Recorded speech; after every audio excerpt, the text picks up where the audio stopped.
কিছু শর্টকাট নিয়ে কথা বলবো। Shortcut key? যেমন ধরুন, আগে আমি বলেছিলাম কন্ট্রোল প্রেস করে যদি লেফট কি যদি মারা হয়, তাহলে লাস্ট যেখানে ফিল্ড আপ করা আছে ডেটা সেখানে চলে যাবে। আর যদি কন্ট্রোল প্রেস করে ডাউন কি মারা হয়, তাহলে নিচের দিকে লাস্ট যেখানে ফিল্ড আপ করা আছে ডেটা সেখানে চলে যাবে। যদি ব্ল্যাঙ্ক সেল যদি হয়, যেমন যদি ব্ল্যাঙ্ক সেল যদি হয়, তাহলে ব্ল্যাঙ্ক সেলে একদম লাস্টে যাবে, কন্ট্রোল আপ মারলে একদম ফার্স্টে যাবে, কন্ট্রোল রাইট কি মারলে একদম ডান দিকে যাবে, কন্ট্রোল লেফট কি মারলে একদম বাঁ দিকে যাবে। এটাই যদি ফিল্ড আপ সেল হয়, তাহলে যেটুকু লেখা ফিল্ড আপ লেখা আছে সেটুকুর মধ্যে এটা ঘোরাঘুরি করবে। যেমন আপ কি মারলে এখানে গেল, রাইট কন্ট্রোল রাইট মারলে এখানে এলো, কন্ট্রোল ডাউন মারলে এখানে এলো, কন্ট্রোল লেফট মারলে এখানে গেল। হুম, তার মানে ওইটুকুর মধ্যে এটা ঘোরাঘুরি করবে, যেটুকু জায়গায় লেখাটা রয়েছে সেটুকু, মানে ফিল্ড আপ ডেটার মধ্যে। আচ্ছা, এইবারে দেখুন অনেক সময় আমাদের মেনু, এই যে মেনুগুলো, এই মেনুগুলো আমাদের শর্টকাটে নিতে হয়। মানে হয়তো মাউস কাজ করছে না বা তাড়াতাড়ি কাজ করার ক্ষেত্রে শর্টকাট কিতে কিবোর্ড দিয়ে কাজ করাটা ফাস্ট হয়। সবসময় কিবোর্ড দিয়ে কাজ ফাস্ট হয়। সেক্ষেত্রে ফার্স্টেই মনে রাখতে হবে যেকোনো মেনু, এই যেকোনো আমরা যদি একদম পিওর শর্টকাট যদি নাও জানি, তাও কিছু, কিছু ইলাবোরেট শর্টকাট থাকে। হ্যাঁ? যেমন কন্ট্রোল সি হচ্ছে একদম মানে পিওর শর্টকাট হচ্ছে কপি করার জন্য। যেকোনো জিনিস যদি কপি করতে, যেমন এই ১৭ বা এই ক্রিসমাস ডেটা এই লেখাটা যদি কপি করতে চাই সেলের ভ্যালুটাকে, তাহলে কন্ট্রোল সি মারলে এটা কপি হয়ে যাবে।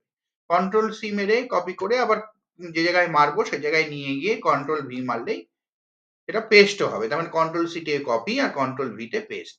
এরকমই এটা হচ্ছে পিওর শর্টকাট। আবার কিছু, কিছু শর্টকাট থাকে যেগুলো হচ্ছে মেনুর হয়ে মানে মেনু অ্যাক্সেস করে শর্টকাট। মেনু কিবোর্ড দিয়ে মেনুটাকে অ্যাক্সেস করলাম, মাউস দিয়ে অ্যাক্সেস করলাম না, কিবোর্ড দিয়ে অ্যাক্সেস করলাম। অ্যাক্সেস করে সেই ইয়েটাকে নেওয়া আরকি, মানে উম সরি, এক্সকিউজ মি, সরি। সেই আ সেই এখন সেই শর্টকাটটা নেওয়া। কিভাবে নেওয়া যায়? যেমন এখানে রয়েছে কি হোম রয়েছে, ইনসার্ট রয়েছে, পেজ লেআউট রয়েছে, ফর্মুলা রয়েছে, ডেটা রয়েছে। এখন দেখা যাচ্ছে আমি হয়তো যেতে চাইছি আ মেনুতে যেতে চাইছি কিবোর্ড দিয়ে। ফার্স্ট এ আমরা অল্ট মারবো, অল্ট। অল্ট ALT, অল্ট যে কিবোর্ডটা আছে সেটা যদি প্রেস করি, সঙ্গে, সঙ্গে আমার এখানে দেখিয়ে দিচ্ছে কোনটায় H দেখাচ্ছে, কোনটায় N দেখাচ্ছে, কোনটায় P দেখাচ্ছে, কোনটায় 1 দেখাচ্ছে, কোনটায় 2 দেখাচ্ছে, কোনটায় 3 দেখাচ্ছে, কোনটায় 4 দেখাচ্ছে, কোনটায় 5 দেখাচ্ছে, এরকম দেখাচ্ছে। এটা দেখানোর কারণটা কি? যেমন এখন যে আমি অল্ট প্রেস করার পর যদি H যদি প্রেস করি, তাহলে কি হবে? H অল্টটা প্রেস করে ছেড়ে দিলাম, দিয়ে H কিটা প্রেস করলাম। সঙ্গে, সঙ্গে হোমের মধ্যে যে জিনিসগুলো রয়েছে, মানে হোম আ মেনুটার মধ্যে যেসব জিনিসগুলো রয়েছে, সেই জিনিসগুলো এখানে ফুটে উঠলো। মানে সেইসব কাজগুলো এখানে এবার করতে পারবো। কি, কি আছে হোমের মধ্যে? ভি আছে মানে পেস্ট আছে বা কপি আছে, এক্স মানে কাট আছে, এফ মানে এফ এফপি মানে হচ্ছে ফরম্যাট পেইন্টার আছে। ফরম্যাট পেইন্টার মানে একটা জিনিসের ফরম্যাট অন্যটায় দেওয়ার জন্য ফরম্যাট পেইন্টার আছে। হ্যাঁ? আই আছে, এই সরি 1 আছে, 2 আছে, 3 আছে। 1 হচ্ছে বোল্ড এর জন্য, আই হচ্ছে আই এ মানে সরি ইটালিক এর জন্য ইউ। যেমন আমি যদি এই যে দেখা গেল আমি এই যে লেখাটা রয়েছে, হ্যাঁ? জন্মাষ্টমী। এই জন্মাষ্টমীটার ফরম্যাট চেঞ্জ করতে চাই। তাহলে আমরা কি করব? অল্ট প্রেস করব। অল্ট প্রেস করে হোমে যাব। হোমে আমাদের ফরম্যাট রয়েছে। হোমটা কি করে গেলাম? H প্রেস করে। এখানে দেখিয়ে দিচ্ছে কোনটা কি প্রেস করতে হবে। এইবার যদি এটাকে যদি আমি যদি বোল্ড করতে চাই তাহলে কি করব? 1 প্রেস করব।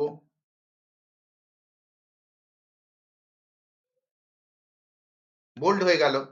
আবার যদি আমার যদি মনে হয় বোল্ড ইটালিক করতে চাই তাহলে কি করব? আবার অল্ট প্রেস করব। আবার H প্রেস করব। দিয়ে দেখাচ্ছে যে এখানে কি আছে? না ইটালিকের জন্য 2 প্রেস করতে হবে। 2 করে দিলাম।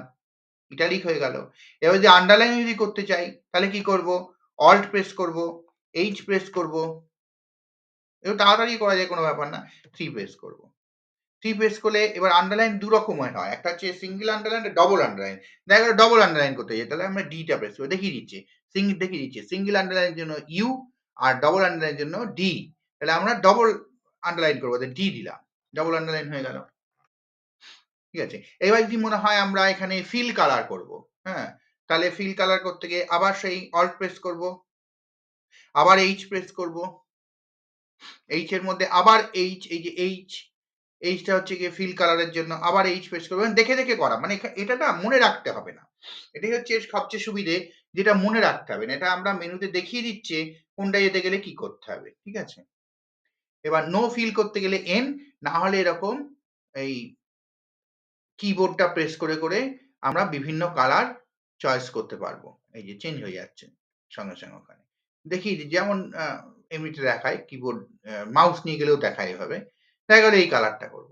করা হয়ে গেলে দিয়ে এন্টার মেরে দেবো। ব্যাস, এই কালারটা ফিক্সড হয়ে গেল।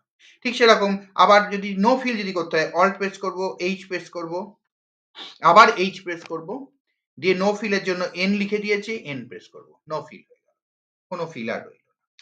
এরকম ভাবেই আমরা টেক্সটেরও করতে পারি। অল্ট প্রেস করব, H প্রেস করব।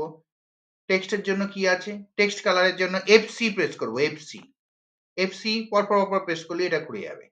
খোলার সঙ্গে, সঙ্গে কি দেখছি? যে একইভাবে এখানে কালার রয়েছে বিভিন্ন রকম। টেক্সটের বিভিন্ন রকম কালার রয়েছে। আমরা দেখা গেল এই রংটা করলাম, এরকম একটা। দিয়ে এন্টার মেরে দেব। এন্টার মেরে দিলে এই রংটা হয়ে গেল সঙ্গে, সঙ্গে। এরকমই আরকি। একই সঙ্গে আমরা এখানে সাইজও বড় করতে পারি। অল্ট প্রেস করব, H প্রেস করব।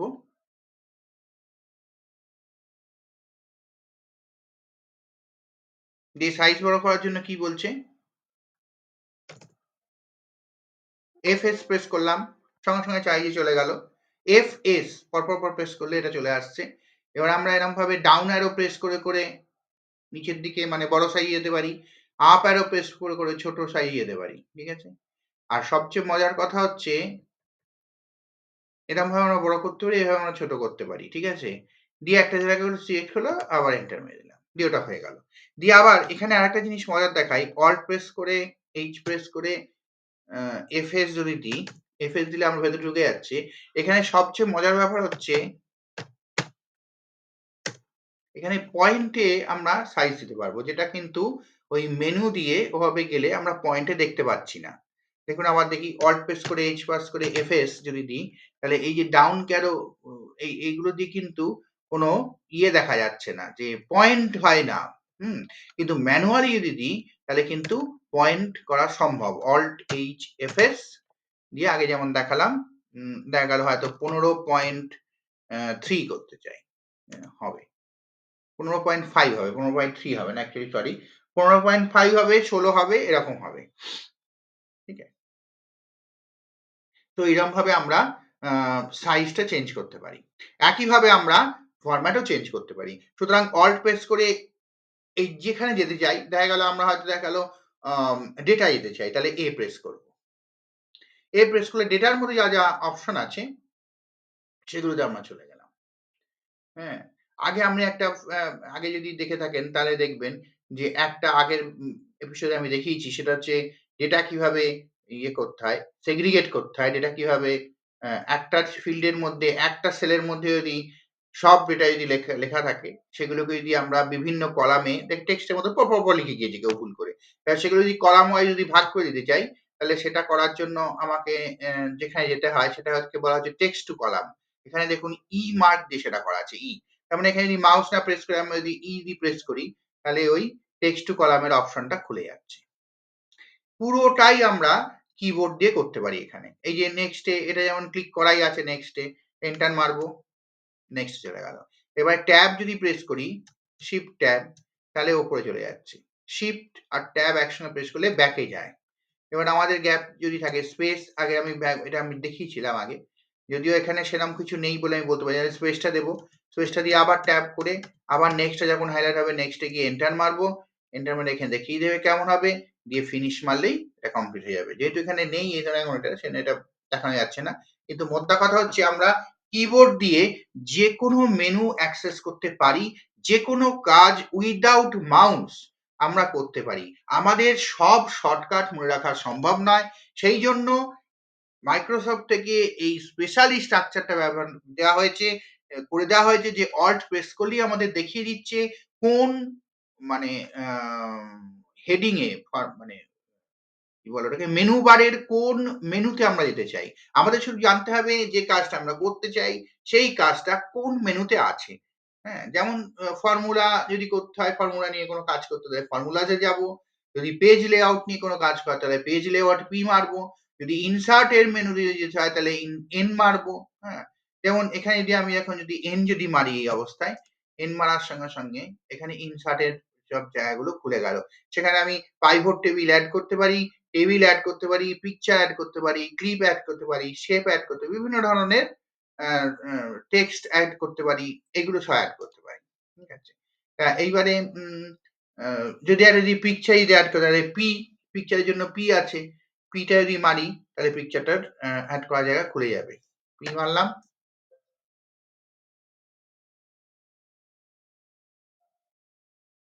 আচ্ছা, একটু স্লো আছে। এবার আমাকে চাইছে যে তোমার কোনখানে কোন পিকচার আছে, সেই পিকচারটা খুঁজে আমাকে এখানে ইনসার্ট করো। ইনসার্ট করতে দাও। হ্যাঁ? আমার যেহেতু এখানে কোনো পিকচার নেই সেটা আমি দেখাতে পারছি। মানে এভাবে করা যাবে আরকি মোদ্দা কথা। এরমভাবে আমরা চার্টও করতে পারবো, সব করতে পারবো। সুতরাং এক্সেল এর মধ্যে আমরা শর্টকাট না জানলেও শুধু কিবোর্ড দিয়ে মোটামুটি আমাদের যদি আইডিয়া থাকে যে কোন মেনুতে কোন কাজটা গেলে কোন কাজটা আমরা করতে পারবো কোন মেনুতে গেলে, সেটা থাকলেই আমরা শুধু কিবোর্ড দিয়ে মাউস ছাড়াই কিবোর্ড দিয়ে আমরা কাজটা করতে পারবো। এবার আইডিয়া তো থাকতেই হবে। আইডিয়া যদি না থাকে তাহলে মাউস দিয়েও করতে পারবো না। সেটাই হচ্ছে ব্যাপার। এটা হয় আরকি। এটা জানা থাকলে এক্সেল এর কাজটা অনেক সোজা হবে। ওকে? Thank you. ভালো থাকবেন সবাই। আর প্র্যাকটিস করবেন। আর ভালো লাগলে ভিডিওটা লাইক দেবেন। আর একটা সাবস্ক্রিপশন করে নেবেন। ধন্যবাদ। তাতে যদি